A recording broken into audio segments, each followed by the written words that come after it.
The Beatles 64. In this review, we will try to answer some of the following questions. Where did Ringo learn to dance?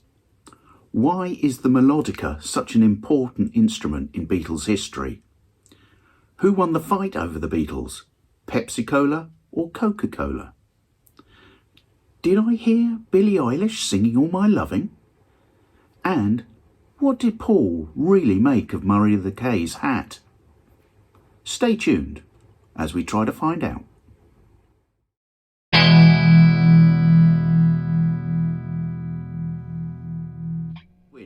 Hi, it's Gwyn from Revolver and welcome back to the channel, and I hope you're all doing well. The Beatles 64 visit to the USA has provided a trilogy of different products released over the last week or so. Firstly, we had this. Then for Record Store Day, we had this. And on this Friday just gone, we had the Beatles 64. Please be aware, there are going to be spoilers, but let's dive in. Clocking in at 1 hour and 46 minutes and streaming exclusively on Disney+, this film, directed by David Tedeschi and produced by Martin Scorsese, no less, this has been released to quite some fanfare. But is it the final word on the Beatles' US visit in 1964? Well, what's to like? Well, the sound of some of the live performances, thanks to the Mal team, is much improved. And I thought that Long Tall Sally at the Washington Coliseum concert was absolutely incredible, both in terms of sound and vision. What a performance by Paul and Ringo in particular. This boy from the Ed Sullivan Show in Miami was also a thing of beauty. Their harmonies, close harmonies, was absolutely sublime. The Beatles were clearly in the zone at this time. They were absolutely red hot and really enjoying their performances.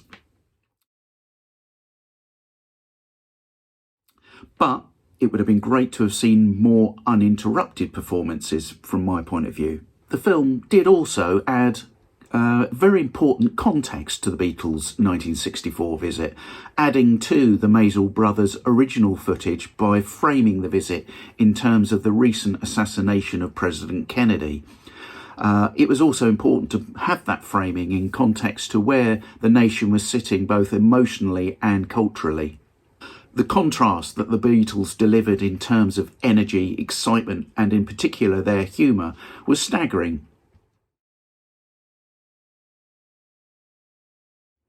President Kennedy's funeral was accompanied by a mournful rendition of All My Loving that I honestly believed was by Billie Eilish, until the closing credits revealed that I was actually wrong and it turned out to be somebody called Elaine Kim.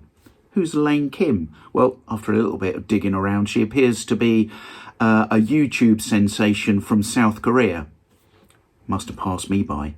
We also see John in a hotel room noodling around on a melodica to what did sound like remarkably like Strawberry Fields Forever.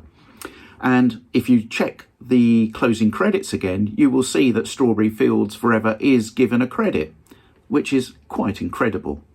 Ringo dancing at the New York nightclub also made me chuckle. He clearly learnt some very important moves in that New York club, and he would deploy those to very good effect just a matter of weeks later during the filming of A Hard Day's Night.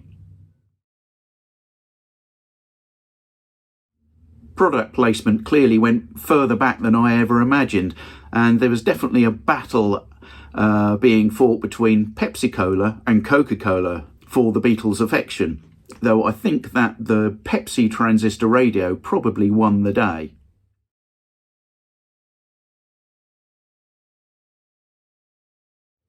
So let me get down to the nitty-gritty. Those talking heads. Some of them I really enjoyed. Ronnie Spector, Smokey Robinson, and Jack Douglas's story I thought was fascinating. But I think there were far too many unnecessary talking heads, which seemed to ruin the flow of the film and the flow of the story in general. For me, the story would have been better served by using more of Albert and David Maysles' original footage and having fewer talking heads. The journey of the Beatles from JFK, having done their famous press conference into the heart of New York City itself, was captured beautifully in the original Maysles brother film, but was hardly used here in the Beatles 64. Filmed during the anthology interviews, it was interesting to see George's comments about the ever-present Murray the K and how he got the level of access that he did. I'm not sure that his level of access was appreciated at all times, and a weary-looking John looked as though he had had his fill of the self-proclaimed fifth Beatle. And as Murray the K departed the Beatles' hotel accompanied by Paul, I'm not absolutely sure that Paul was entirely truthful when he said he liked his hat. But that was maybe just me. Surely the Beatles had enough songs from 1964 without resorting to the use of In My Life.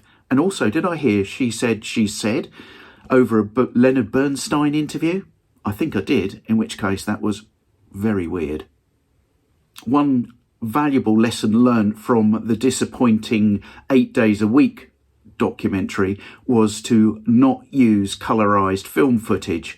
In 8 Days a Week, they did use it, and it was particularly jarring during the JFK press conference. So I'm glad to see that this was shown rightfully in its original black and white.